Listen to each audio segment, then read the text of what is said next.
tir, Mario. Oh, okay. La précision de ce tir. Ayotte à Bilodeau. Bilodeau qui est seul devant le gardien. Il va un tir et le but! Gabriel Bilodeau! Alexandre Piquant! Bonsoir les jeux de la semaine! Mais quel arrêt de la part de Claude Descasements! Bon. Lavé. La fin, le tir et le but! 3-20.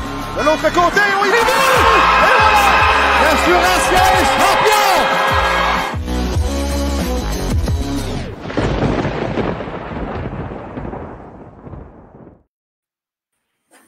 Bonsoir, mesdames et messieurs, bienvenue à la Source LNH, le balado officiel de la Ligue nord-américaine de hockey. Aujourd'hui, à l'émission, on reçoit Charles-William Gagné du National de Québec. Dave, comment ça va? Ça va bien, toi? Yes, ça va bien, ça va bien. Yes. Premier invité du National, je ne me trompe pas, cette année. Oui. Donc, première fois qu'on a un joueur du National cette saison sur le podcast. Donc, il était temps, rendu à mi-janvier. C'est pas nécessairement ce qu'on n'avait pas essayé non plus. On avait fait quelques approches, mais ça ne donnait juste pas. Fait que tant mieux, cette semaine, ça fonctionne avec Charles-William Gagné. Ça va être le fun de voir un peu l'envers du décor. On les prend dans une bonne période, quand même. Oui, aussi. Il y a beaucoup de choses à parler. Exact. Le timing est bon. Mieux que si on avait un invité à mi-novembre quand ils cherchaient encore leur première victoire. Mais là, ça va bien. 2 victoires de suite. Encore du renfort qui s'en vient là, du côté du National là, dans les prochains matchs. Là, on a annoncé plein de choses. Fait qu'on va pouvoir en parler là, également. Fait que non, c'est un... il y a beaucoup d'optimisme à Québec dans les dernières semaines. Fait que c'est le fun. Ça va être le fun de pouvoir en parler avec notre invité. Yes. On pourrait dire quelques salutations aux gens dans le chat. Stéphane Bailey qui dit « Salut messieurs, Jean-Paul Veilleux, bonne soirée les boys. » Jean-Michel Fortin qui est déjà excité, là, dit « Charles-William Gagné, j'ai du genre à te poser des questions. » Donc... Jean-Michel qui travaille pour le National va en apprendre plus en même temps, peut-être sur son joueur, qui sait. Qui sait. Emmanuel Gagné. Il n'y en a pas aussi, il peut lancer des cues qu'on n'a pas nécessairement. Yes, donc ça va être intéressant. Emmanuel Gagnon également qui dit bonsoir, messieurs. On va commencer, Dave, peut-être avec quelques nouvelles là, dans la LNH dans la dernière semaine pendant que je partage le podcast sur les différents groupes. Exact. Fait que, comme à l'habitude, on va commencer avec les 3 étoiles de la semaine qui ont été annoncées là, en fin de journée aujourd'hui. Donc, au niveau des 3 étoiles, parlant des choses qui vont bien au niveau du national, 3e étoile, Alex Labbé. Donc, un joueur local qu'on est allé chercher de Rivière-du-Loup plutôt cette saison, là, qui connaît des bons moments depuis qu'il est arrivé à Québec. Donc, 3e étoile de la semaine, de 2 buts et une passe, je crois, dans le match de vendredi, dont le but gagnant en prolongation à Saint-Georges du côté du National. Donc, grosse performance là, d'Alex Labbé. Ensuite de ça, 2e étoile, Brandon Hamelin des Pétroliers de Laval. Donc, marqué 3 buts pendant la fin de semaine, dont 2 samedi à Rivière-du-Loup. Et puis, du côté de Brandon Hamelin, là, je sais qu'on avait eu une petite passe à vide du côté de Laval. On a recommencé là, à essayer là, de remettre là, le trio. J'ai l'impression, Hamelin, Caron, Joannette, qui allait si bien l'an dernier. Puis, c'est pas encore au niveau de l'an dernier, mais les choses commencent à se replacer là, du côté de ces 3 joueurs-là. Puis, ce qui est de bon augure pour Laval, là, qui, justement, là, reprennent du poids de la bête, là, puis commencent à enfiler là, plus de victoires. Au moins, là, vont chercher des points, là, comme samedi à Rivière-du-Loup, même si on n'a pas gagné, là, on est allé chercher un point sur la route. Donc, Brandon Hamelin, 3e étoile la semaine, 2e étoile la semaine, et 1re étoile la semaine, mais parlant des 3L, Jason Lavallée, qui a marqué 3 buts en fin de semaine, a atteint le plateau des 10 buts. Donc, pour un joueur, là, justement, là, qu'on est allé signer pendant cette... en fait, je pense qu'il y avait eu un essai pendant le camp d'entraînement à Rivière-du-Loup. Donc, on essayait justement de trouver des solutions pour combler là, les différentes pertes qu'on avait eues. Jason Lavallée, là, qui est une super belle révélation cette année. 3 buts en fin de semaine dernière. C'était drôle un peu parce que le match de samedi, c'était un peu Brandon Hamelin et Jason Lavallée là, qui s'échangeaient les buts là, pour chacune de leurs équipes. Donc, les deux là, qui se retrouvent dans les étoiles de la semaine. Et parlant des 3L, justement, là, Petit message, Jean-Michel qui dit quand l'abbé conduit pour aller au match, 3 bonnes passes en 2 rencontres. Des statistiques intéressantes. Bizarres, mais intéressantes. Complément d'information. J'espère qu'Alex Labbé aime ça conduire ou qu'il n'est pas trop superstitieux, parce que sinon, il va conduire souvent. Sinon, parlant justement des 3L, je voulais faire un petit lien là, avec parce qu'il y a eu beaucoup de signatures qui ont été annoncées aujourd'hui. Ça va être le fun, on va pouvoir passer à travers de tout ça. Mais parlant des 3L, on parlait là, de justement combler les pertes qu'on a vues pendant la saison morte.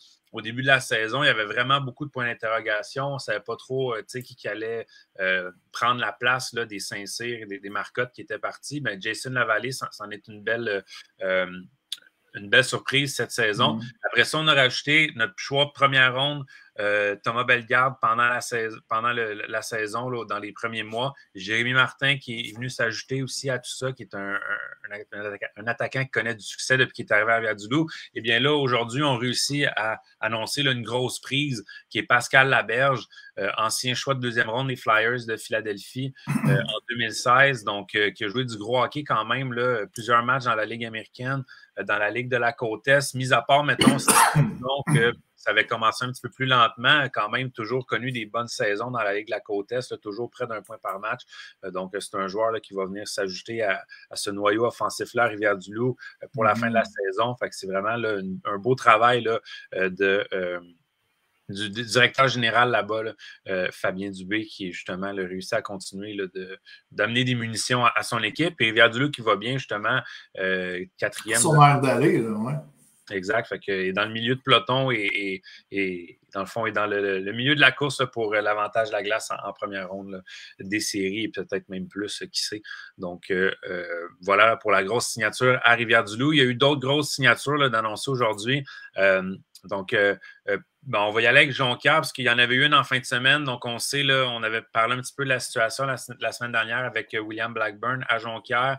C'est une situation assez malheureuse, mais outre ce qui est arrivé, il fallait quand même trouver un remplaçant à Jonquière. Ça prenait un deuxième gardien.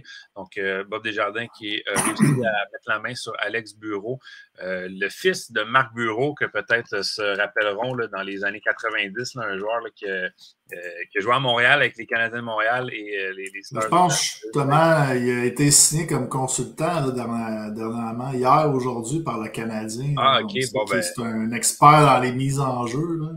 Oui, donc en tout cas, son fils est un gardien de but qui a quand même une belle feuille de route. Là, a joué 2 saisons dans les Légions majeures avec les Screaming Eagles Cap-Breton et le Phoenix de Sherbrooke. N'avait pas vraiment gardé les buts pendant plusieurs années et revenu dans la Ligue Senior 3A avec l'équipe de Nicolet plus tôt cette saison. Et quand même, là, connaissait là, des succès là, avec Nicolet. Donc, on a décidé de lui donner une chance du côté de Bob Desjardins. Fait que ça a quand même une police d'assurance là, pour Tristan Bérubé à Jonquière. Ensuite de ça, du côté de Jonquière, on a signé le Jason Horvat, qui est un défenseur là, quand même assez rapide là, pour l'avoir déjà vu jouer quelques matchs avec l'assurance Thetford Mines dans les dernières années. Donc, un défenseur très rapide qui est capable d'appuyer l'attaque. Donc, ça va être intéressant d'avoir des renforts en défensive là, du côté de Jonquière. Là, on le sait, il y avait eu quelques blessures et on voulait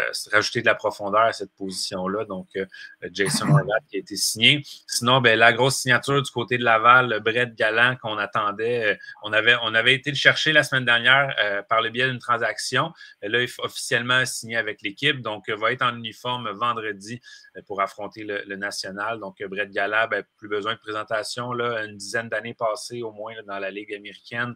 Quelques matchs joués avec les Islanders de New York également dans la Ligue nationale. Donc, un joueur là, de 4e trio moulé parfaitement pour la Ligue nord-américaine qui risque... Bon, on l'avait vraiment apprécié l'année dernière à Laval, donc on va continuer de l'apprécier cette année.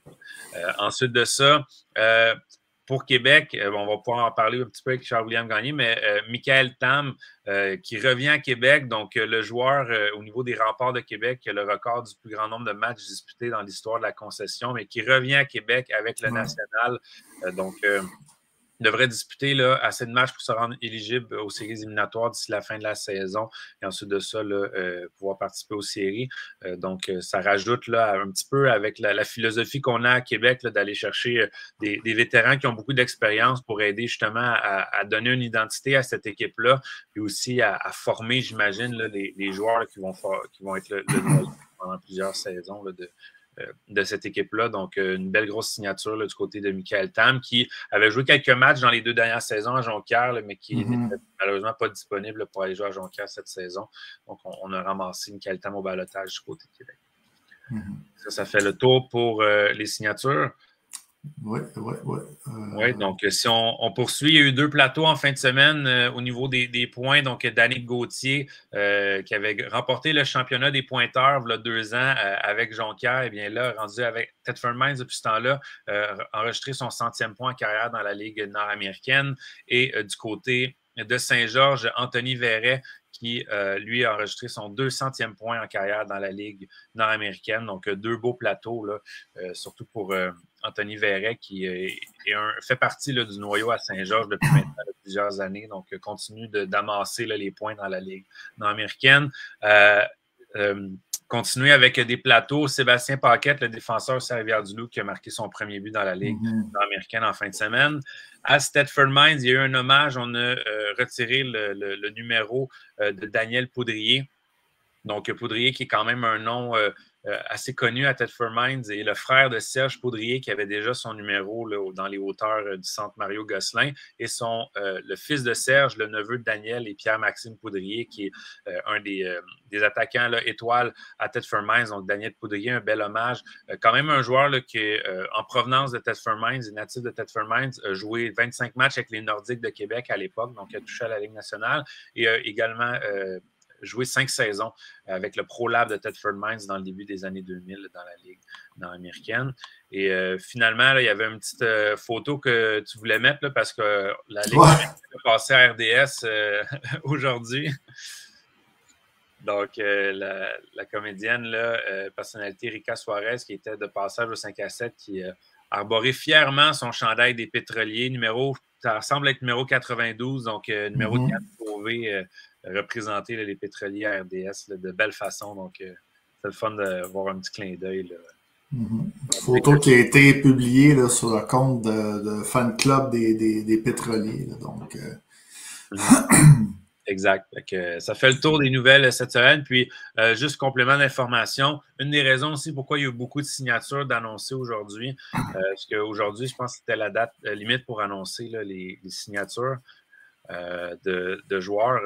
Donc, je pense que c'était à 8 heures, justement. Là, fait que il y en a eu peut-être là, à la dernière minute qui vont être annoncés là, bientôt, peut-être, on ne sait pas, mais c'était la limite. Puis la semaine prochaine, on est le 21 janvier, ça va être la date limite des transactions. Ça va être le fun de voir si ça va bouger aussi. La date limite aussi, le deadline est à 20h également, donc c'est un bon petit timing avec le podcast aussi. Fait qu'on va suivre ça mardi prochain, là, puis on va pouvoir faire un petit résumé, un recap là, de s'il y en a eu. Dans les dernières années, à 6 équipes, c'est sûr qu'il n'y en avait pas tant que ça, mais là, cette année, ça bouge un petit peu plus à 8 équipes, donc hâte de voir là, ce qui va se passer dans la prochaine semaine, voir s'il y a des équipes qui vont bouger. Ça va faire jaser. On va vous inviter à spéculer un petit peu sur peut-être les gagnants là, du marché des transactions. C'est quelque chose qu'on voit un petit peu dans les autres ligues. Là. Nous, on se prononcera peut-être pas, là, mais vous, si vous avez des avis, ou c'est le fun toujours de converser, là, puis de s'échanger dans les commentaires. Exact. Donc, ça fait le tour. Je pense qu'on est prêt à y aller avec notre invité. Ouais, ça, je vois Jonathan Haynes qui écrit la date limite des transactions. Est-ce la même pour les signatures, mais c'est pas la même chose. C'est ça, les signatures, c'était aujourd'hui, donc pour les joueurs de liste. Évidemment, il y a les joueurs universitaires qui est toujours une limite différente, qui doivent jouer au moins un match avant la fin de la saison. Donc, ça, des fois, ça arrive qu'il y en a qui peuvent se rajouter, là, disons, tardivement. Là, donc, des joueurs qui sont sur les listes de protection des équipes, qui évoluent dans une équipe universitaire là, dans le circuit U-Sport. S'ils terminent leur parcours avant le début des séries puis qu'ils ont le temps de jouer au moins un match en saison régulière, ont le droit de s'amener. Mais ça, c'est la seule exception, dans le fond, qui resterait d'ici la fin de la saison. Parfait. Donc, on est prêt à y aller avec notre invité de ce soir, Charles-William Gagné. Comment ça va? Salut les boys, ça va bien vous autres? Yes, ça va bien. Donc, premier joueur du national qu'on reçoit au podcast. C'est toi qui reçois cet honneur cette année. Tu t'es établi là, comme un joueur régulier. On peut dire que tu es un joueur recru là, dans la Ligue cette année. Tu avais joué déjà une partie avec les Marquis, je crois, il y a 2 ans.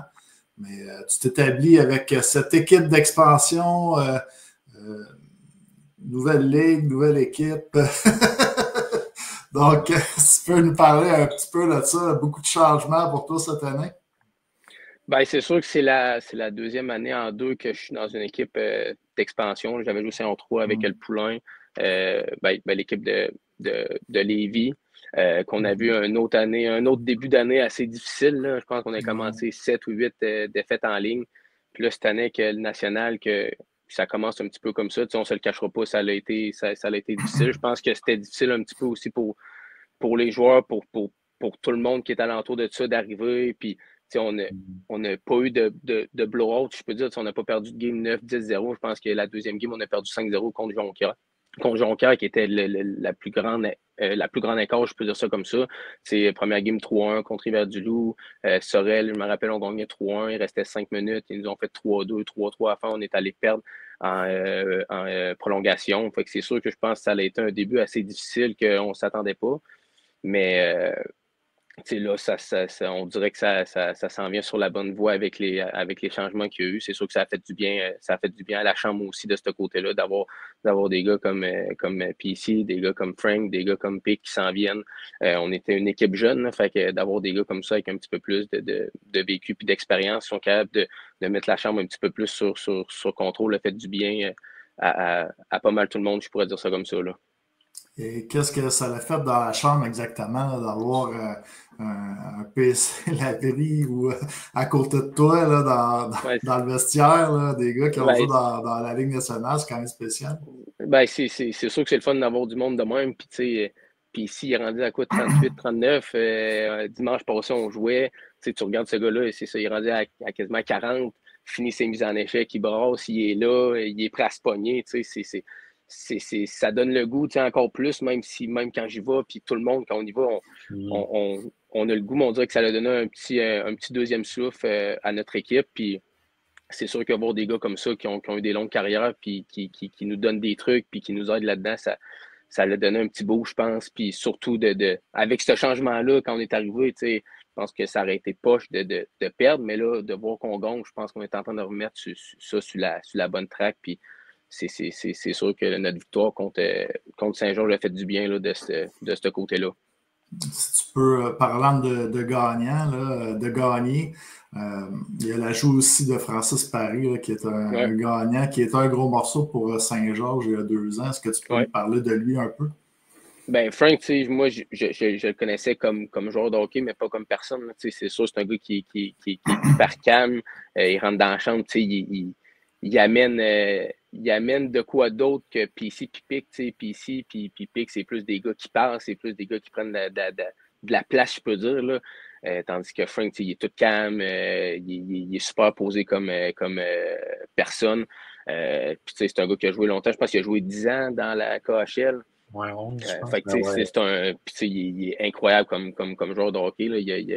Il y a des yeux partout, là, c'est un gros morceau. Fait que c'est sûr d'avoir. C'est un bon mélange, je pense, qu'on vient de rentrer avec nous autres. PC, Pipic, plus des gars qui parlent, qui prennent de la place, puis tout. Puis t'as Frank qui est hyper posé comme personne, puis qui prend sa place aussi, mais différemment des 2 autres, si je peux dire ça comme ça. Là. Francis Paré, qui est un assistant-entraîneur avec le Blizzard du séminaire Saint-François. Vous venez d'aller chercher l'entraîneur-chef également du Blizzard, Michael Tam. Avec cet ajout-là, qu'est-ce que tu peux nous dire peut-être sur Michael? Je ne sais pas si tu le connais personnellement. Je le connais un petit peu. Là. J'ai joué une couple de fois dans des ligues d'été contre. Là. C'est sûr que je pense que ça va être un gros morceau pour nous s'il est capable de venir un plus souvent qu'il peut. Avec l'ajout en plus de Steven Delisle, de Lehoux, on va être rendu avec un bon mix, je pense, de jeunes et de plus vieux, si je peux dire ça comme ça, là, de gars avec plus d'expérience. C'est sûr que je pense que c'est ça qui a vraiment changé le mode en ce moment. Là. Je pense que Michael Tam, c'est capable de devenir une coupe de game le plus souvent possible. Parce que je pense que c'est assez demandant. Là. Son coaching dans le midget 3, c'est souvent un vendredi soir, samedi soir, pendant que nous, on joue. On a une coupe de game le dimanche, mais c'est capable de venir pour être capable de faire ses games pour les playoffs. C'est sûr que ça va être un gros morceau pour nous pour les séries. Là. Puis justement, là, Michael Tam, Labrie, l'Alex Labbé que vous êtes allé chercher, c'est pas juste des gars qui ont l'expérience et des gros noms que vous allez chercher aussi, c'est des gars locaux, Picard aussi, qui habitent à Québec. Parle-nous d'un petit peu de justement le sentiment d'appartenance, parce qu'on l'a entendu sur l'extrait de La Poche Bleue, justement, Pierre-Cédric Labrie qui dit que, tu sais, quand je t'ai embarqué, on dirait que le sentiment d'appartenance a pris le dessus, puis que justement, là, c'est ça qui a donné du gaz. Toi aussi, tu es un gars de Québec. Parle-nous donc un petit peu justement là, du sentiment d'appartenance qui est en train de se créer, puis justement là, de mettre là, l'équipe de Québec sur la map, là, puis de représenter la ville. Ben, je pense que c'était ça qu'ils voulaient faire dans le sens que, tu sais, tous des gars de Québec, Alex, j'ai travaillé avec lui l'été dernier dans mon école de hockey. Il était là, il travaillait. Fait que, c'est un chum. Carrie, qui est notre def, les deux sortent avec des sœurs jumelles. Ça devient que tu t'en viens faire un match de hockey avec des chums, entre guillemets, je peux dire. Picard, je coach avec à Cardinal-Roy. On coach ensemble, fait qu'on est comme tout le temps ensemble. Puis ici, ben, c'est un gars qui j'ai déjà fait des écoles de hockey avec aussi. Fait que tu ramènes un noyau de gars de Québec que ça leur tente, qui veulent. Puis tout, je pense que c'est ça qu'il faut. Puis ça va amener du monde dans les estrades aussi. Là. Je pense qu'avant Noël, on a eu une game, on a eu quasiment 585, si c'est une affaire de même, dans la partie que ça a été plus tough. Fait que là, d'amener du monde de Québec, du monde qui se connaissent, du monde qui veulent, tu peux pas, t'es dans la chambre, tu t'habilles, t'es prêt à aller à la guerre, puis tout, puis c'est ton chum à côté, ça donne un petit boost de plus, là, ça c'est sûr. Ton coéquipier qui dit, Yannick Riedo qui dit, bon, il parle encore de sœurs, tu parles de sœurs jumelles, et Puyo dit également, faites attention à vos blondes, cachez vos mères, vos sœurs ou vos blondes. Donc, je savais que. Non, on a eu une joke l'autre fois, là, environ 2 semaines. Jean-Mi qui fait les TikTok, c'était qui que tu laisserais pas dater ta sœur? Fait que là, moi, je sors tout le temps le premier pour le warm-up pour être sur le bord. Fait que là, moi, je dis Bourque. Fait que là, les gars, ils disent des noms et tout. Mais là, j'étais comme concentré, puis je regardais pas Jean-Mi qu'est-ce qu'il faisait. Puis un moment donné, je me revois, puis ça fait comme 4-5 gars qui me regardent puis qui rient. Je me dis, qu'est-ce qu'il y a? Il dit, les gars sont en train de faire une joke. Ils disent tout ton nom. Et là, je pars, j'ai dit ça passera pas. Ça passera pas au conseil avec ma blonde. Ça, pour moi, si ma blonde voit ça, fait que là, ça a comme été le gag que c'est ça. Ils m'ont fait une petite joke sur le TikTok à Jean-Mi l'autre fois. Là, pour ça que Yannick qui dit ça. Là. Bon, c'est fait, t'as dit que t'étais pris là, à nos autres. C'est ça, c'est à tout le monde. Ta blonde va être contente. C'est ça, exact. Message d'intérêt public. Ouais. C'est bon. Il y a également Yannick Lehoux, Steven Delisle là, qui vont faire leur arrivée samedi. Là, Jonathan Heinz qui l'écrit. Oui. Donc, c'est ça. 2 autres ajouts là, considérables. Des joueurs qui ont beaucoup de bagages, là, je pense qu'ils n'ont peut-être pas joué depuis un petit moment. Là. Je pense qu'on était justement en processus là, pour faire notre retour là, du côté de ces 2 joueurs-là. Oui, Steven puis Yannick sont venus une couple de fois là, en décembre, puis même la dernière game, Yannick était là ou c'était l'autre d'avant, là, je me rappelle pas trop, mais les gars sont venus se mettre la face un peu, voir les gars, dire qu'ils avaient hâte de commencer. C'est sûr que c'est des gars qui ont joué du gros hockey, encore des gars d'expérience. Je pense que ça va mener encore plus dans la chambre de ce côté-là. Je pense que ça va être un gros plus, ça c'est sûr.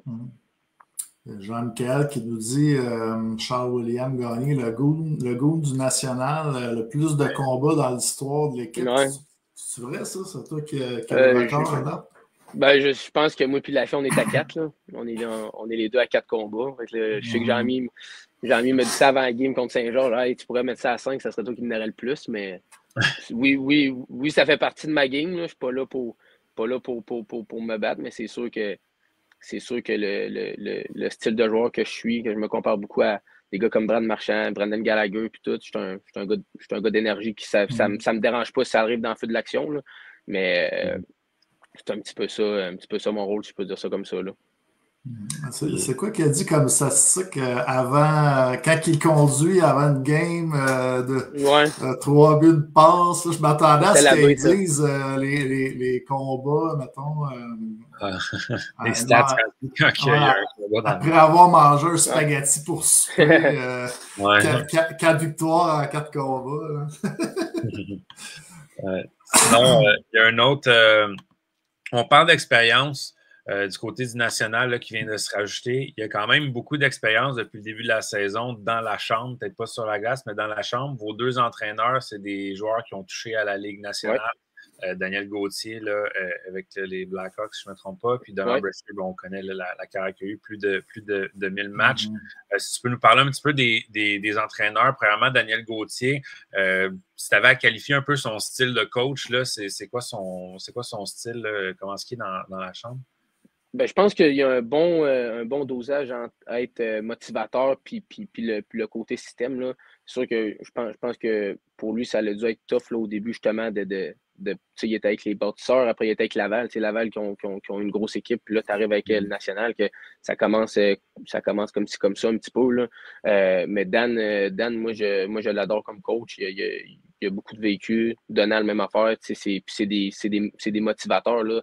Ils sont là pour les bonnes raisons. Puis tout. Puis c'est sûr que d'avoir 2 coachs qui ont touché à du gros hockey, ça c'est le fun. Puis quand ils te donnent des trucs, tu sais que c'est des bons trucs.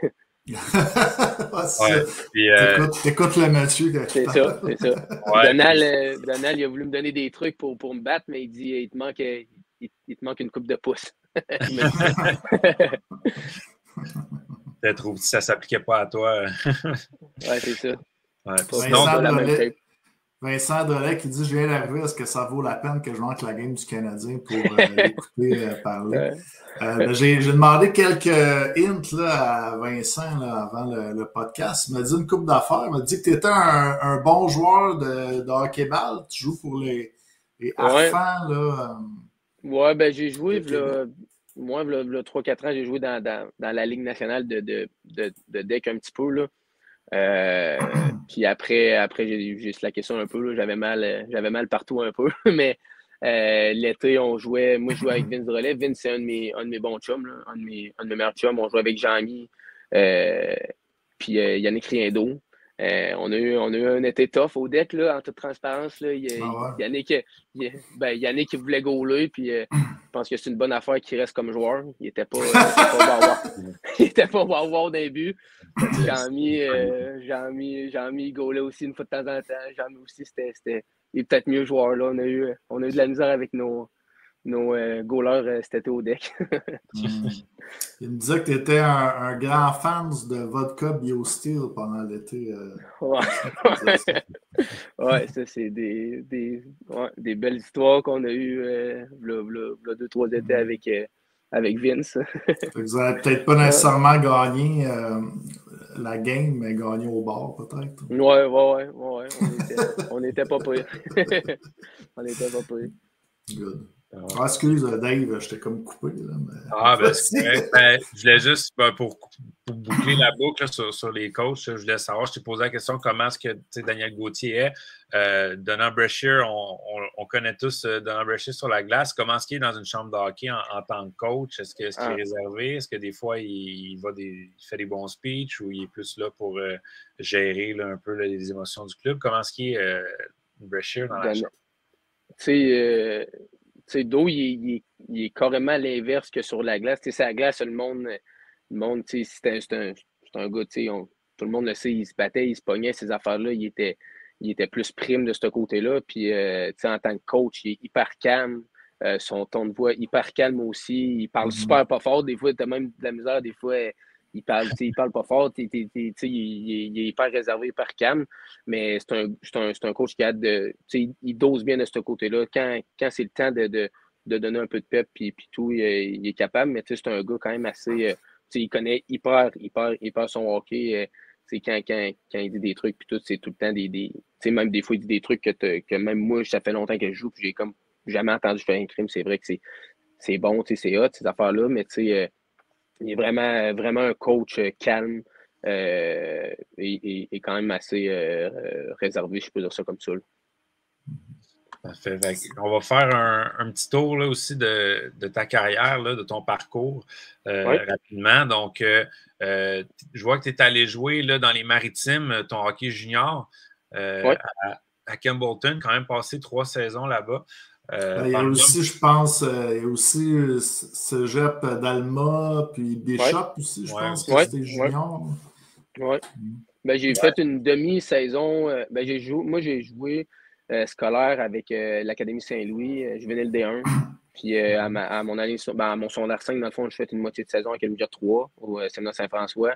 Après, j'ai été collégial à Alma 1 an. Puis ça avait été quand même assez difficile là, sur le temps de jeu, ces affaires-là, puis tout. Fait que j'avais décidé d'aller jouer prep school l'année d'après. Fait que là, j'avais 18, je vois avec des gars de 16, 17. J'étais le plus vieux. Ça a comme été spécial pendant 2-3 mois.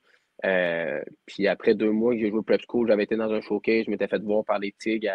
Justement, j'ai switché là-bas avec les Tigres. Puis j'ai été là comme 2 ans et 3 quarts environ. Puis pour vrai, ça a été ma plus belle expérience de hockey. Pour vrai, ça a vraiment été le fun. C'est une petite ville là-bas, sont peut-être 5, 6, 7 000 max. Tu allais manger au team, tu te faisais reconnaître, tu te faisais parler. Fait que ça a vraiment été un beau trip de ce côté-là. Puis il y avait quand même du monde au game. À mon année 19, on avait perdu en finale contre Yarmouth. Puis je pense qu'il y avait 4800, 5000. En playoff, ça pogne. Le Blizzard d'Edmundston, que peut-être que vous connaissez aussi, qui a 3000, 3500 tout le temps au match. C'était une place vraiment de hockey, puis on était super bien traités. Puis j'ai eu vraiment une belle expérience là-bas pour vrai. Là. Il y a beaucoup de Québécois là, qui vont dans cette ligue-là dernièrement. Là. C'est aussi populaire, là, tu disais, des 3000, 4000. Oui, vraiment. Vraiment. Ça pogne pas mal dans ce C'est une ligue qui commence à être connue un peu plus dans les 4-5 dernières années parce que justement, il y a plus de Québécois qui ont place de rester junior 3, sont allés, puis tout. Puis c'est ça, 7, 8, 9, 10 ans, je pense qu'il y avait moins de monde. Même moi, quand je suis allé, je ne connaissais pas cette ligue-là. Puis je m'étais fait dire des bons commentaires, mais là, de plus en plus, le monde commence à y aller puis commence à avoir des bons feedbacks de cette ligue-là, puis sur les avancements aussi. Oui, des exemples, là, justement, qu'on a eu au podcast, là, un mois, là, Vincent Drolet, qui a joué un peu dans cette ligue-là, Tyler à Grand Sault. À Thetford aussi. Même dans la Ligue nord-américaine, il y en a de plus en plus. Puis tu parlais du Blizzard d'Edmundston, le coach qui est rendu Michael Ward, là, qui a joué longtemps à Rivière-du-Loup aussi. Là. Donc, quand même plusieurs liens là, avec la Ligue junior des Maritimes et la Ligue nord-américaine. Puis, c'est une des ligues aussi qui, à cause de la proximité avec Rivière-du-Loup, n'est pas nécessairement au Québec, mais c'est une ligue qui rend les joueurs éligibles à venir jouer dans la Ligue nord-américaine. Fait que c'est un joueur qui joue dans cette ligue-là, qui n'a peut-être pas nécessairement joué dans la Ligue junior majeure du Québec ou junior 3, est éligible aussi à venir dans la Ligue nord-américaine. Donc, une ligue à suivre pour les fans de la Ligue nord-américaine aussi, là, qui sont vraiment accro au scouting, puis tout ça, là, ça peut être un truc à suivre. C'est un peu cette équipe-là qui t'a donné, si on peut dire, un second souffle, t'a donné confiance dans ta carrière de joueur? Oui, vraiment. Mon coach là-bas, c'était Greg Leland qui avait coaché junior majeur une couple d'années. Puis à mon année 20 ans, je ne savais pas trop où je voulais aller jouer pour l'université. Je ne savais pas ce que je voulais faire vraiment avec l'école. D'ailleurs, c'est Frédéric Bergeron, son père, qui était mon agent. Lui qui joue pour le Cool FM. Son père, Jean-Yves, qui m'a placé en France. J'étais allé faire 2 ans, puis ça a été le plus beau trip de toute ma vie. C'était vraiment le fun. Juste plate que je suis parti pendant le COVID, là, de quoi qu'on contrôle pas vraiment. Fait que je suis allé pendant le COVID, ça a été difficile. Là. J'ai fait 4 équipes en 2 ans, puis ma première année, j'ai pas joué. Ça a juste été des games hors concours, pas de game de saison. Fait Mais ça a été vraiment un beau trip de ce côté-là. Là. Donc, vraiment, ton trip en France, là, 4 équipes, c'est quoi les villes que tu as eu la chance là, de visiter à travers ça? Ben, ma première année, j'ai joué à Viry. Viry, c'est en banlieue de Paris, là, peut-être à 15-20 km de Paris. Je suis allé là, ça a été vite. Là, j'ai fait 2 semaines et demie, je ne me rappelle pas exactement. Je pense que j'ai fait 2 semaines. On a joué 2 games en concours contre Ouachcal. Puis j'avais eu vraiment des bonnes games. Puis justement, dans le fond, Fred Bergeron, j'avais texté, ça fait 2 bonnes games que j'ai. Je sais pas, je pourrais peut-être avoir un essai D1. Puis il connaissait Mathieu Tremblay qui joue à Brest. Fait qu'il avait écrit, le coach m'avait dit tu peux t'en venir, on va te prendre. Fait que j'avais été à Brest pendant 2 semaines. Après 1 semaine et demie, 2 semaines environ, le coach m'avait dit qu'il allait me garder. Là-bas, tu as le droit à 9 ou 10 importés, je ne me rappelle pas exactement. Puis j'étais comme le dernier rentré. Puis il m'a dit ça, je pense, le mercredi, mettons, on te garde, tu vas rester. Le vendredi matin, il me dit tu peux-tu venir à Ring, il faut que je te parle. C'est parfait, bah oui, je vais venir. Fait que là, je savais pas trop qu'est-ce qu'il voulait me parler. Là. Fait que j'arrive là, il dit c'est vraiment à poche, mais il dit on a un gars de la Ligue Magnus qui va venir avec nous autres. Fait que là, il dit t'es comme le dernier rentré, c'est toi qui es cop. Puis je me rappelle, c'était Mathieu Gagnon du coup la qui avait joué en Magnus qui recommençait à Brest. Fait que là, ben, c'est un gros nom, un gros joueur. Fait que je dis parfait. Fait que là, je suis retourné en Division 2 dans une autre équipe parce que l'ancienne équipe était comme frustrée un peu que je sois parti. Fait que j'étais allé avec les Red Dogs d'Amnéville, qui est proche du Luxembourg. Je suis arrivé là, puis je pense que j'ai resté un mois, mais on faisait juste pratiquer. Ça a été quand même un mois difficile. J'habitais avec 4 Tchèques qui ne parlaient pas anglais, qui ne parlaient pas français, rien. Fait que ça a été un mois quand même assez difficile. Je faisais de l'école en ligne, des affaires-là. Fait que j'étais plus isolé. C'était le COVID, il n'y avait pas grand-chose à faire. Ça a été un mois quand même assez difficile. Là, le COVID a pris, on est retourné au Québec, tout le monde. Puis là, ben, je pense que je suis revenu en novembre, décembre, je ne m'en rappelle plus. Puis là, après, quand je reparle avec mon agent, justement, j'arrive, j'ai dit j'aimerais ça placer une dernière année, parce que voir que ça va mener à quoi. Là. Puis je suis retourné avec Poitiers l'année d'après. On était 5 Québécois avec moi qu'on est allé. Jérémy Fortin qui est en Ligue Magnus en ce moment, Gabriel Blouin, un gars de Montréal, Philippe Fortin, un gars qui avait joué au Junior 3, Jérémy Brunet qui joue Saint-On 3 avec Nicolas, que j'ai joué avec l'année dernière. Puis Gab Blouin aussi a joué une coupe de game Saint-On 3. Fait qu'on est parti là comme. Pas des chums, on ne se connaissait pas, mais on est parti là, 5 Québécois vivant un trip. On était capable d'aller à l'école sur place aussi. Là. Moi, je ne l'ai pas fait, mais les autres, ils l'ont fait. Fait que ça a été un beau trip. Puis rendu en décembre, là, moi, je trouvais, monétairement, on ne se le cachera pas, en D2, tu fais pas 50 000. Tu arrives kiff pas mal, ces affaires-là. Je me posais des questions sur ce que je voulais faire côté carrière. De Nakona, Saint-On 3 m'avait appelé, m'avait écrit, parce que je connaissais des gars là-dedans. Ils m'ont dit si tu veux venir, on va te prendre tout de suite pour finir la saison. Fait que j'ai décidé de quitter puis d'aller avec Saint-On 3 Dona, puis de plus me concentrer sur ma carrière côté école et tout. Puis c'est ça, là, ça fait maintenant 3 ans et demi que je chapeaute entre le Saint-On 3 et la Ligue nord-américaine. Là. Tu dis côté carrière, là, études, tu as étudié en quoi? Là? Tu disais quelque chose en même temps? Oui, j'ai fait 2 ans en admin en ligne. Puis là, j'ai commencé cette année de l'école en ligne. Je vais être coach immobilier. Quand je suis revenu au Québec, il y a Centre Excellence Hockey, qui est une école de hockey, qui était à Mathieu Thibodeau avant. Mathieu m'a approché pour que je vienne travailler à temps plein. J'ai comme commencé temps plein là-dedans dans le monde du hockey. Maintenant, je fais du coaching. Je me suis parti ma petite agence aussi de placement. Puis durant l'été, j'ai mon école de hockey avec Johnny Murray, là, l'arbitre de la Ligue nationale. Ça va être ma 2e été. Fait que je suis pas mal dans le monde du hockey encore à 100%. Là. Un petit côté entrepreneur aussi, là, si je comprends. Ouais, quand même. Là, j'aime ça, le monde des affaires, c'est sûr. Puis service de placement, c'est des joueurs des joueurs mineurs, des joueurs seniors j'ai des que gars tu places? Plus midget 3, juvénile D1, prep school, des gars qui j'essaie de centraliser mes affaires beaucoup à Québec parce que justement l'été avec mon entraînement, je peux faire en sorte que les gars viennent s'entraîner avec moi, ça crée un certain lien de confiance puis ça devient encore plus fun d'entraîner mes propres joueurs. Mais beaucoup de Midget 3, beaucoup de juvéniles D1, des gars qui prep school, qui se demandent où aller après de ce côté-là, parce que l'entonnoir se renferme un petit peu, puis ça devient un petit peu compliqué. Après, savoir c'est quoi le meilleur chemin que tu peux faire. Puis pour l'avoir fait, j'ai été prep school, j'ai été collégial, j'ai joué junior plus loin. J'ai pas un typique parcours de mettons, junior majeur ou junior 3 pour arriver à ça. Fait que des fois, ça donne un petit plus, je peux dire, aux joueurs, des fois, de pouvoir les aider à savoir qu'est-ce qui est le mieux pour eux. Là. Il y a un message à Alex Picard qui dit « As-tu déjà été en Australie voir des kangourous? » Je ne sais pas s'il y a une histoire avec ça.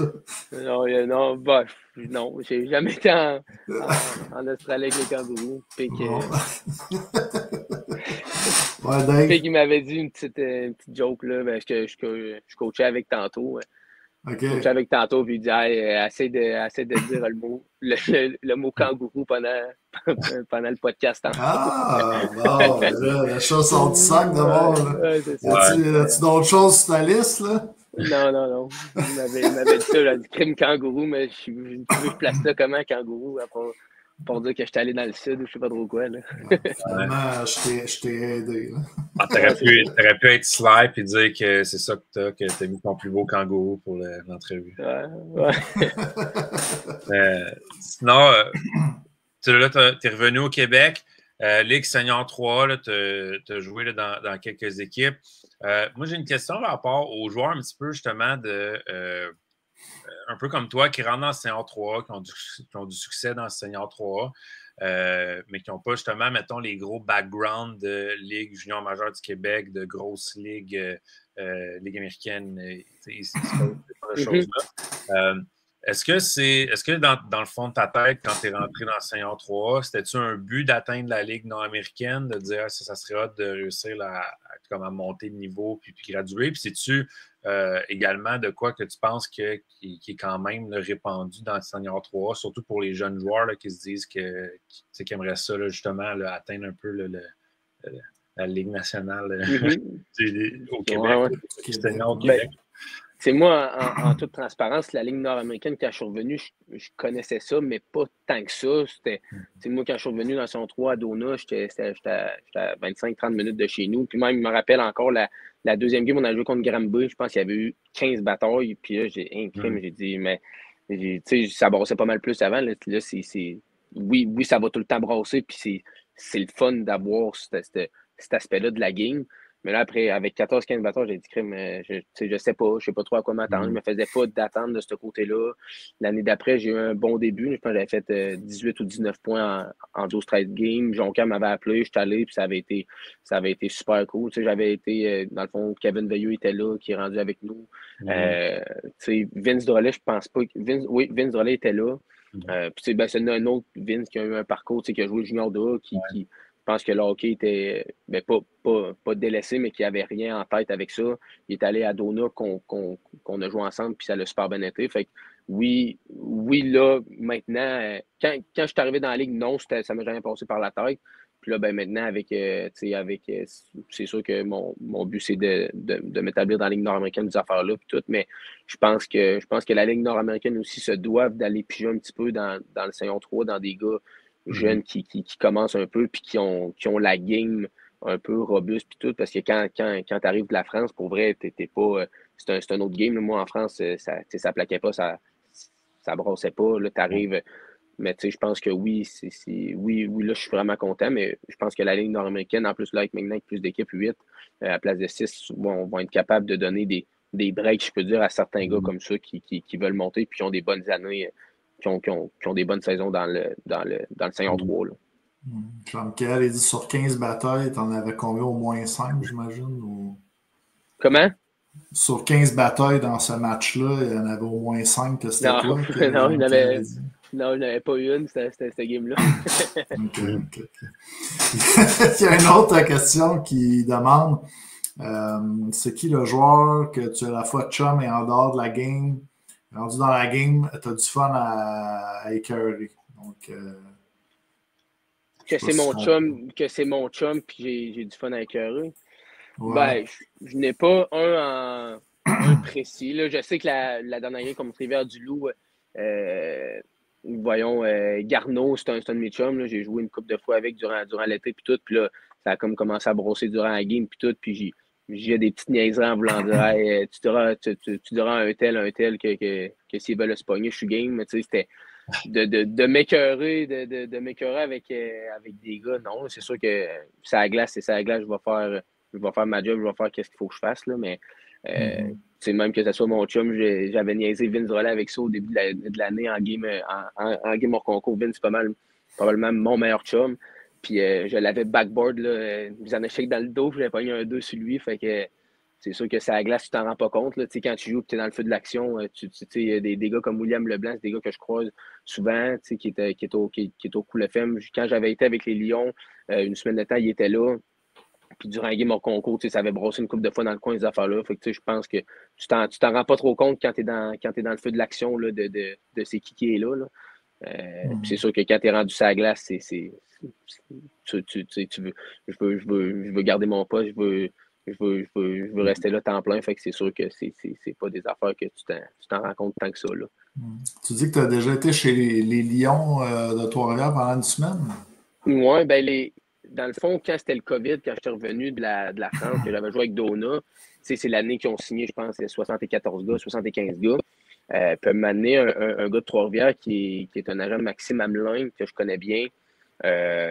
Maxime Hamelin, il m'avait appelé, il dit hey, j'ai vu que t'es pas en France puis tout, il manque de gars, tu pourrais-tu te le permettre avec la job de venir? Fait que là, moi, je coachais dans ce temps-là, j'ai dit ben oui, oui, je peux.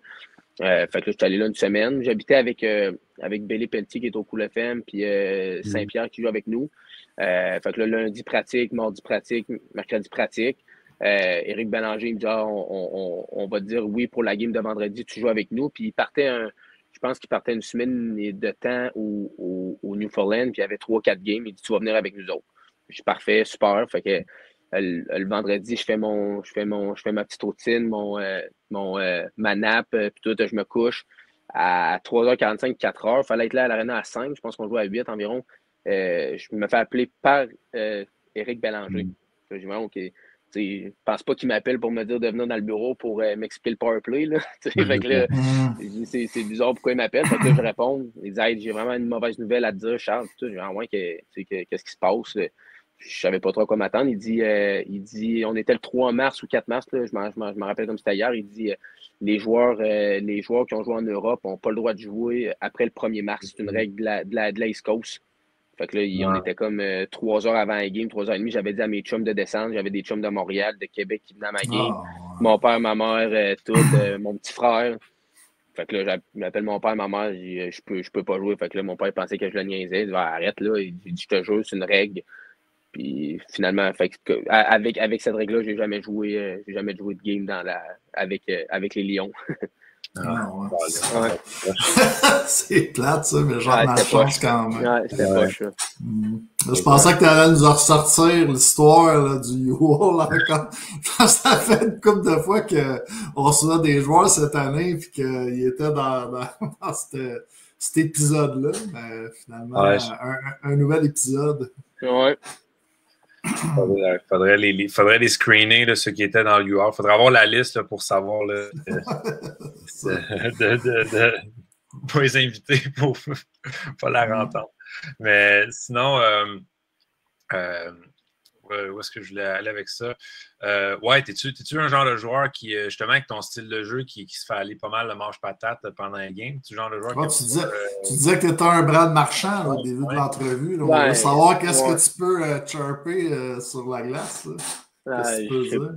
Je sais pas si ça se dit tant que ça, mais non, mais tu sais, ça fait partie de ma game. Je pense que puis ça me met dans la game aussi, dans la game contre Rivière-du-Loup. C'est sûr que j'essaie de rentrer dans la tête des gros noms l'autre bord, des gars comme Mathieu qui aime ce game-là, puis tout. J'ai de la misère de dire son nom, mais Kolchelski. On avait des bons petits breaks ensemble durant tout le long de la game. Tout. Je pense que ça fait partie de ma game un peu comme ça, de rentrer dans la tête des autres joueurs, de finir mes mises en échec. Puis si ça a à se pogner, ça va être ça. Mais je c'est un petit peu ça mon style, puis je carbure quand même à ça sur une glace de hockey, là. Parce que là, on a reçu Zachary Ravel la semaine dernière, qui est quand même bon là-dedans un petit 100%. Peu. Là, lui, il peut être quand même exubérant, il fait un but, les cheveux blonds, tout ça. Si tu veux, je peux peut-être te prêter. Il me rappelle la perruque, la petite perruque. Je peux te la prêter si tu veux, je sais pas. Tu m'en parleras après, L'autre fois au pavillon, justement, Zach, il se pognait avec Brash. Je pense que c'est un gars qui me ressemble un peu sur une glace de hockey aussi. Là, c'est un petit peu ça, la job puis la game, là, même si c'est des fois, il arrive certaines affaires, mais c'est ça. Je pense que c'est un petit peu la game, puis une game que j'aime jouer, là. Jean-Michel dit t'es mieux de ne pas dire que tu parles pas. J'ai une couple de séquences qu'on te voit trash talk, mais on va les laisser à Jean-Michel. À Jean-Mi, oui, c'est ça. Vincent Drolet nous dit pour Éric Bélanger, il arrête, il voulait te scratch, il a sorti une excuse.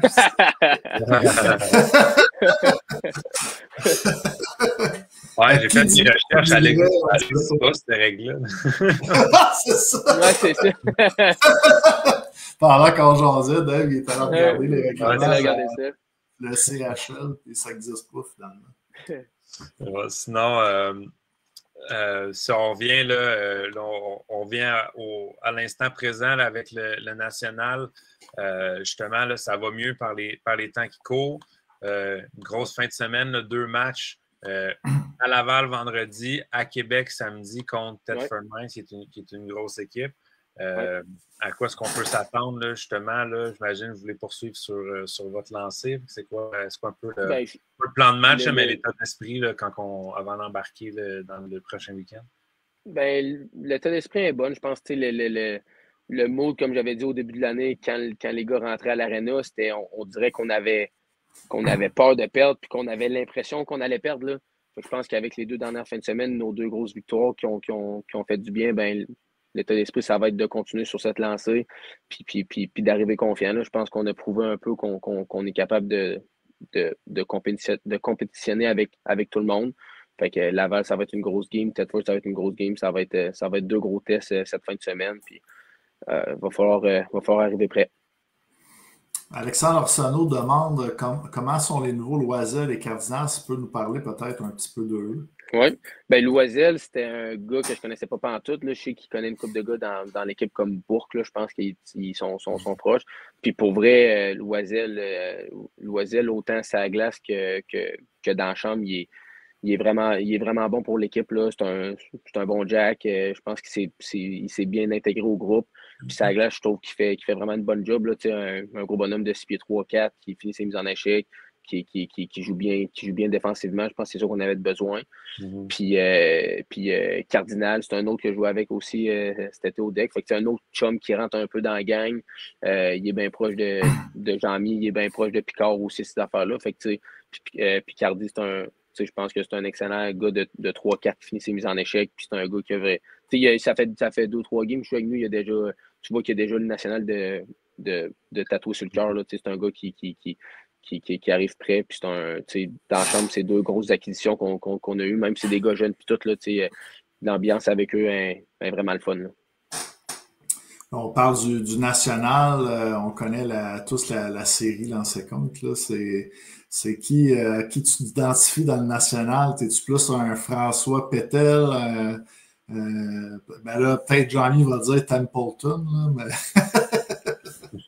qu'est-ce que tu connais un peu de si on fait le parallèle là, avec la série? Là?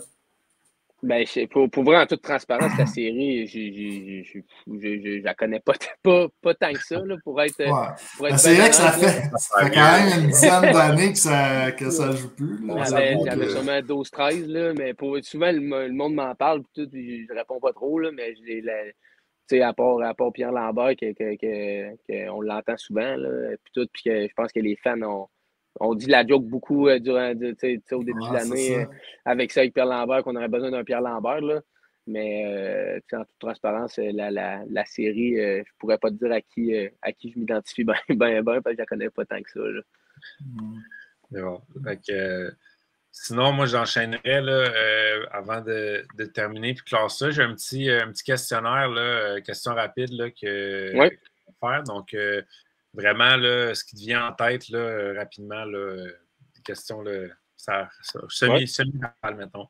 Pour commencer, là, ton premier souvenir de hockey, première fois là, que tu as tenu un bâton, mis des patins, c'est quoi qui te viendra en tête? Ben, moi, mon premier souvenir de hockey, je te dirais que c'est même pas tant un souvenir de hockey que ça. Quand j'avais 5 ans, je faisais du patinage, artistique. Là, c'était mes premiers coups de patin, ça a été ça, parce que mon père s'était pris en retard pour m'inscrire MAG. Puis le souvenir de mes premiers coups de patin, ça a été que je me rappelle le plus, je faisais un show. À la fin de l'année, on faisait un petit show, puis j'étais habillé en zèbre. Puis mes parents, ils m'en parlent encore souvent de ça, de savoir que j'étais vraiment mêlé sur la glace, ça me promenait en zèbre. Ça, c'est mon plus gros souvenir, je te dirais. Ah ouais, c'est quoi? C'était un truc de Madagascar? Je sais pas trop, genre de patinage artistique qu'on avait un show à faire à la fin de l'année, tous les petits bouts à faire, là, genre. C'est bon. Sinon, tu portes le numéro 8 avec le national. As-tu une signification pour laquelle tu portes le numéro 8? Ouais, ben mon joueur préféré, c'est Ovi, Alexander Ovechkin, depuis tout le temps. Là. Puis je l'avais vu à Québec, je ne me rappelle pas quand, peut-être en 2014-2015, qui était venu là, une période d'autographe. C'était à Lévis, je me rappelle bien. Là. Fait que Ovi, c'est pour ça le numéro 8. Là, ça a tout le temps été mon joueur préféré. Super. Sinon, ben, la question suivante, c'est ton idole au hockey. J'imagine que tu y réponds. Ovi, oui, Alexander Ovechkin, oui. Alexander Ovechkin, parfait. Ton athlète préféré en dehors du hockey? En dehors du hockey, c'est une bonne question. Je te dirais Conor McGregor, un de mes favoris. Je suis quand même un fan de tout ce qui est UFC. Là. C'est sûr que avec les dernières affaires qui viennent de sortir de lui, c'est un petit peu avec il y a une couple d'affaires négatives. Là, de ça, avant ça, je pense que c'est un gars qui part de loin, c'est un gars qui a tout le temps travaillé fort, c'est un gars qui a tout le temps surmonté tout, puis qui a tout le temps pensé dans sa tête que c'était le king. Là. C'est un peu une mentalité que je trouve hot d'avoir parti de rien à se rendre jusque-là. Mais c'est sûr que la dernière année, les affaires qui ont sorti un petit peu moins cool, mais le reste, là, c'est une personne que je trouve hot. Ça donne-moi envie de le crier sur tous les toits. Ouais, c'est ça. Prochain goal, tu feras son power walk. Là. Ouais. C'est bon. Sinon, est-ce que tu as une routine d'avant-match? Non, j'ai pas une grosse routine. Là. Je suis pas tant superstitieux que ça. J'ai mon classique spag sauce tomate avec fromage là, que je mange tout le temps. Mais sinon, je suis pas un gros superstitieux. Là. C'est bon. Sinon, ton coéquipier avec le national que tu trouves le plus drôle? Yannick Riendo. Ça va être Yannick. Ouais. C'est bon. Le meilleur joueur avec qui tu as déjà eu la chance de jouer? Le meilleur joueur. Dans une ligue d'été, je dirais Jacob Pelletier. J'ai joué avec cet été. Là. Puis il est assez hot, merci pour vrai. Ça a été le top, ouais. Parfait. Sinon, ton meilleur souvenir jusqu'à présent dans la Ligue nord-américaine? Je dirais mon premier but contre Sorel, la date, là, va être mon numéro 1 marquant. Là. Contre Philippe Desrosiers en plus, quand même. Exactement. Le fun pour dire que ton premier but contre lui. Ouais. C'est bon. Ensuite de ça, ton repas préféré? Mon repas préféré, je dirais certainement pas le béni. Là. À chaque fin de game, on mange du poulet avec des frites. Je commence à être tanné. Sinon, je dirais du homard, je dirais. Parfait. Bon, ben, message au proprio du homard après la game. va peut-être coûter un petit peu plus cher. On va prendre une cote du salaire. Ouais. Sinon, ton film ou série télé préférée? Série télé préférée, je dirais Friends. Friends, Friends, émission parfait. Friends, là, que... Ouais. Ouais, ça écoute bien en binge-watch. Sinon, si tu avais un artiste que tu peux aller voir en show, ça serait lequel? Un artiste. Je suis allé voir Post Malone cet été pour vrai, puis il est vraiment rendu dans mes tops de ce côté-là. Il a vraiment donné un bon show au FEC. Super. Puis pour finir, question que je rajoute là, qui est dans le chat. Selon toi, c'est quoi l'aréna le plus intimidant à aller jouer dans la ligue? L'aréna la plus intimidante, ben, je pense que comme un peu tout le monde, je dirais Laval. Là. Laval, tu sais, les partisans sont proches, les partisans sont assez bruyants, assez présents. Je dirais que c'est l'aréna la plus tough à jouer à date. Là. Parfait, c'est bon. Jean-Michel dit fais attention aux commanditeurs. All right. Peut-être en terminant, un message que tu aurais à dire aux fans du National, un message d'encouragement ou une invitation peut-être pour la prochaine partie à domicile? Ben, c'est sûr que je sais qu'on a une période quand même assez difficile. Ça s'en vient sur la bonne voie. Là. Je pense qu'on a vraiment besoin de nos partisans à Québec. Je pense qu'il faut créer un sentiment d'appartenance, autant les joueurs que les partisans de ce côté-là. Je pense que Tedford, là, ça va être une grosse game avec des gros noms qui rentrent comme le Who, comme Steven. Fait que soyez prêts puis venez en grand nombre samedi. On va avoir besoin de vous autres. Super. Puis tu parles d'être sur la bonne voie, justement. Tu disais dans le creux de vague, là, le plus bas que la foule, ça avait été, c'était 5-5, mais là, je pense que ça fait 2 matchs de suite là, que vous passez le 1000. Là. Fait qu'avec justement l'enceinte de Le Hou et de Lille, d'après moi, ça risque de continuer dans cette voie-là. 100%. En plus avec les victoires. Oui, aussi, là, ça l'aide beaucoup aussi les victoires, c'est sûr. Hâte de voir ça samedi. Fait que let's go tout le monde, il faut du monde dans le chaque assoir. Pas assoir, mais les prochaines games. Samedi. Yes sir, donc Charles-William, merci de ta présence sur le balado. On va te souhaiter une bonne fin de saison là, avec le National. Je pense que vous êtes sur une bonne lancée, vous construisez là, quelque chose là, qui s'en vient, on va dire, ça s'en vient pas pire. Ça s'en vient, on est sur la bonne voie. Merci les boys. All right, bonne fin de saison. Merci à vous. Soirée. À bientôt, bye-bye. Bye-bye. Bye. All right, donc Charles-William Gagné du National de Québec, donc premier joueur là, du National qu'on recevait au balado cette année. Ça a été intéressant. Quand même, un joueur, là, on pourrait dire qu'il a un parcours atypique du côté du National. Là, si on regarde les dernières...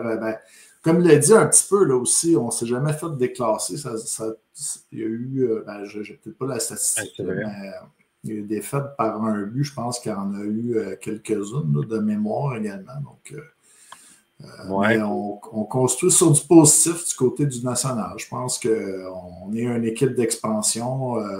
Mais on a parti. L'important, c'est pas comment qu'on commence, c'est comment qu'on finit à la fin de notre saison. Hein? Exact. Et tu sais, justement, là, je pense que ça va dans la bonne voie. Puis, tu sais, le noyau il est tellement jeune que d'apporter du leadership, ça va aider. Tu sais, je prends l'exemple de la défensive. Là, on a eu du bon leadership qui a été rajouté à l'attaque. La défensive, tu sais, au début de la saison, c'était dur, ça changeait tout le temps. C'était jamais le même alignement. C'est sûr que c'est plate d'avoir perdu Étienne Boutet là, dans le gros échange qui a amené Paris, Labrie et Picard à Québec. Mais là, ça fait plusieurs matchs que le noyau de défenseurs semble vraiment s'établir. Je pense que Hould, Bourque, Carignan, Elliott Saint-Pierre, Samuel Loisel qui vient d'arriver, là, ça bouge de moins en moins. C'est pas mal tout le temps un noyau qui est en train de vraiment s'établir. Fait que ça amène de la stabilité. Puis là, de rentrer un Steven Delisle puis un Michael Tam, qui sont 2 joueurs avec beaucoup de vécu, beaucoup de gros hockey d'avoir joué dans leur carrière. Je pense que ça va justement là, aider à stabiliser cette partie-là de l'équipe encore plus, puis donner encore plus de bons trucs, de bonne expérience aux joueurs qui sont là. Puis un peu comme les Picard, Labrie, Paris, puis Le Hou maintenant là, vont pouvoir le faire à l'attaque. pour les joueurs locaux, en plus, on l'a mentionné, c'est important pour une équipe. Là, si on pense également à Jonquière aussi, là, qui a plusieurs joueurs, puis c'est des joueurs qui performent aussi devant famille et amis. Du côté de Rivière-du-Loup également, on a le capitaine qui vient de la place. C'est important pour les équipes, les joueurs locaux. Donc, on construit quelque chose de beau en ce moment à Québec. Exact. Fait que, je pense que non, sont sur la bonne voie. Je pense que c'est la meilleure façon de le résumer. Ça va bien dans les derniers temps. Fait que c'est le fun parce que, tu sais, c'est dur de partir un club d'expansion. C'est pas facile. C'est le fun qu'à date, ça n'a pas pris de temps pour que ça lève à Saint-Hyacinthe, mais là, tranquillement, pas vite, je pense que justement, c'est en train de lever à Québec aussi. Fait que c'est de bon augure. Justement, là, quand la saison commence à monter en crescendo, rendu janvier, février. Je pense que ça, on en parle depuis deux podcasts, là, que les gros matchs s'en viennent, on s'en vient vers les séries. Les foules vont être encore de plus en plus grosses. Là. C'est excitant en plus, là, les équipes ils rentrent des nouveaux joueurs, des joueurs qu'on va avoir dans nos alignements là, prochainement, en fin de semaine, tout ça. Donc, ça, c'est le fun. Exact. Puis, justement, parlant de gros matchs qui s'en viennent, si on fait un peu le tour de ce qui s'en vient en fin de semaine, du hockey de jeudi à dimanche, donc 4 jours de suite. Donc, ça va être le fun, ça. 8 matchs. Donc, toutes les équipes jouent 2 fois. Ça va faire changement la semaine passée. 5 matchs, c'était pas beaucoup. Donc, vraiment un gros week-end de hockey à se mettre sous la dent. Donc, ça commence à Sorel-Tracy jeudi soir. Les Marquis de Jonquière qui vont être en visite. On l'a mentionné, là, Jason Horvat qui va jouer son premier match avec les Marquis jeudi soir. Donc, ça commence à Sorel-Tracy. On sait les 2 équipes qui ont joué à Jonquière vendredi dernier. Donc, victoire des Marquis à la maison. J'imagine que les éperviers vont vouloir rendre la monnaie de leur pièce aux Marquis. Donc, ça commence jeudi à Sorel-Tracy. Ensuite de ça, programme complet du vendredi. 4 matchs à Jonquière. Justement, on va commencer là-bas. Le Cool FM de Saint-Georges qui va aller jouer contre les Marquis. Du côté du Cool FM, quand même, là, 3 défaites de suite après la série de 13 victoires. Donc, est-ce qu'on va réussir à redresser ça? Puis du côté de Jonquière, là, justement, là, on a eu une bonne performance à la maison la semaine dernière. On va pouvoir bâtir là-dessus également. Ensuite, on en a parlé, le National de Québec qui s'en va jouer à Laval. Le premier match pour les fans lavallois de Brett Galland à la maison. Donc, j'imagine qu'on va avoir hâte de voir ça. Du côté du National, on va vouloir encore une fois continuer sur la bonne lancée. Même chose pour Laval aussi.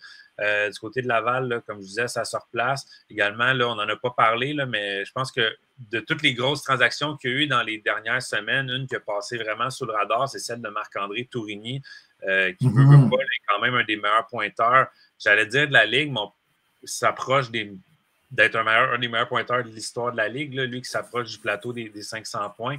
Donc, dans le fond, 2 buts, 2 passes en 3 matchs du côté de Tourigny. On semble. Je pense que c'est lui qui avait le but gagnant aussi dans la victoire lors du dernier week-end, Tourigny, si je ne me trompe pas.